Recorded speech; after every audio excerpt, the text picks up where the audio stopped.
Hello there, and welcome to Let's Talk About. I'm your host, Creepy Katie, and this is where I talk about stuff. So I've been wanting to do an episode for October, but every idea I conjured up, there was a little voice in the back of my head saying, That's not good enough! And then Disney released Hocus Pocus 2. So without further ado, let's get started. We open on a flashback with the young Sanderson sisters, played by Juju Brenner, Taylor Henderson, and Nina Kitchen. Young Winifred is distraught because the oppressive Reverend Trask, played by Tony Hale, is forcing her to get married because she's turning 16 and becoming old. So, when she objects, of course, the townspeople and Trask try to split the sisters up, but they escape to the Forbidden Forest, where they meet Witch Mother, played by Hannah Waddingham, and she gives young Winifred the Book of Spells, but makes her promise to never use one spell in particular, the Magica Maxima. We flash forward to our protagonist, Becca, played by Whitney Peak, her friend Izzy, played by Belissa Escobedo, and their friend Cassie, played by Lilia Buckingham. Cassie's a bit estranged from them because now she's got a jock boyfriend and a new set of cool friends.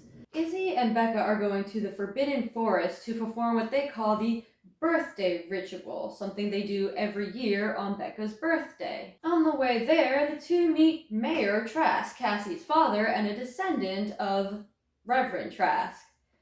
This Trask is different, though. He's really nice to the girls and has an almost childlike love for a certain brand of caramel apple. After they talk to him for a bit, they go to their friend Gilbert in his magic shop, and he's telling the story of the Sanderson sisters and even has Winifred's Book of Spells. He gives Becca a special candle for her birthday ritual. Becca and Izzy go to the Forbidden Forest to perform the birthday ritual, but when they light the candle, it's a black flame candle.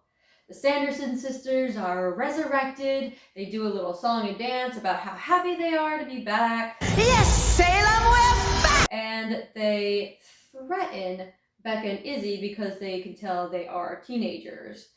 Izzy claims that they're 40-year-olds, and they trick them into thinking that the health and beauty industry are potions that are pre-made, children's souls included. They take the Sanderson sisters to an apothecary to get them some youth potions. They eventually narrowly escape and head back to Gilbert's magic shop to ask him what the fuck.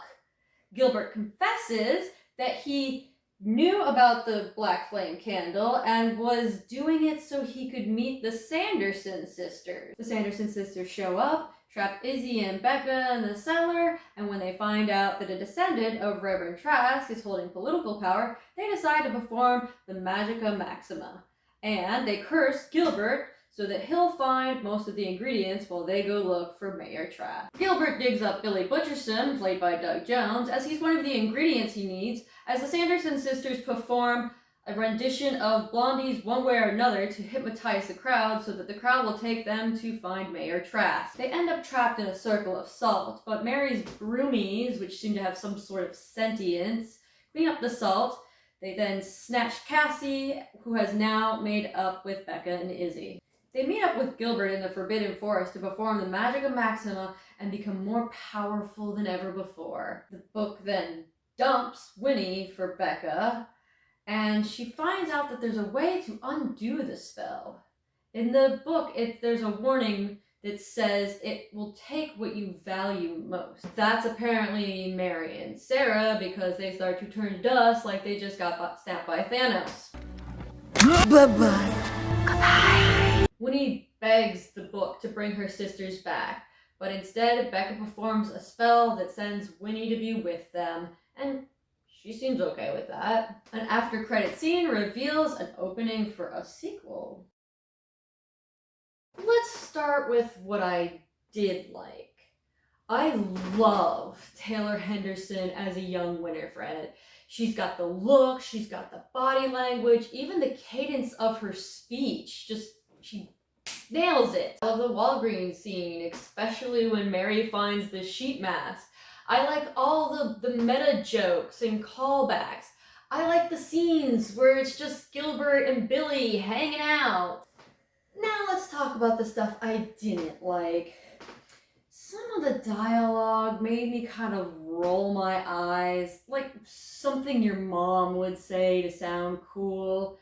Some of the scenes were pointless. I mean, the pointless scenes, some of them were fun, and some of them were like, hey, we did this in Hocus Pocus, and then some of them were just like, well, pointless. Like, for instance, there's a scene where Sarah hits Winnie, and Winnie calls her stupid, and then Sarah just friggin' snaps. I am not a fool. I am a good and loyal sister, and I expect to be seen as such! And then Winifred tells her to shut up, and that's the scene. Then get going! Of course, Winnie, with pleasure. Go! Post-haste, as is your one. Apologize. That's it. Like, why even have that in there? I thought it was maybe gonna turn into this cool thing where Mary and Sarah, like, gang up on Winifred after the years of abuse, but no. It's just a pointless scene, a waste of time. I also thought Gilbert's reason for wanting to meet the Sanders sisters was kind of weak.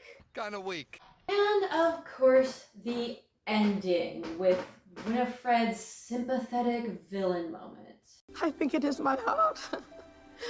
I fear it is breaking. Oh, I cannot bear. Now I know I've got a heart, because it's breaking. I just don't really like sympathetic villains, but we all know how much Disney loves its sympathetic villains. Hocus Pocus 2 isn't a bad movie. It's just not Hocus Pocus. Like, sure, it has its problems, but every movie does. Even Hocus Pocus. They actually have a lot of the same problems. It's a lot easier for us to excuse the weird dialogue, plot holes, and pointless scenes of the original because of nostalgia. I think it's a worthy sequel, especially considering Disney's track record of sequels. And for the most part, the sequel is not going to be better than the original, unless you're James Cameron or George Romero. Oh my god, can you imagine if they actually directed a Hocus Pocus 2?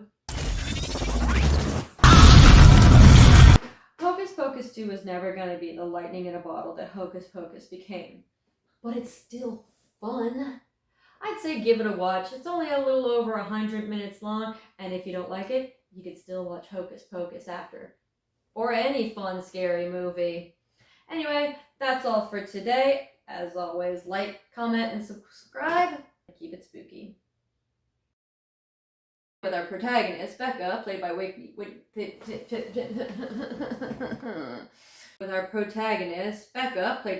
Peak, and her friend, Izzy, played by Melissa Escobedo?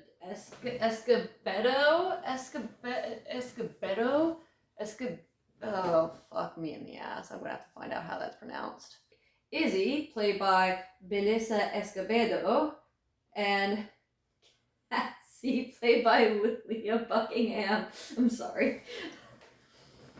He gives Becca a... Shit. I forgot her fucking name.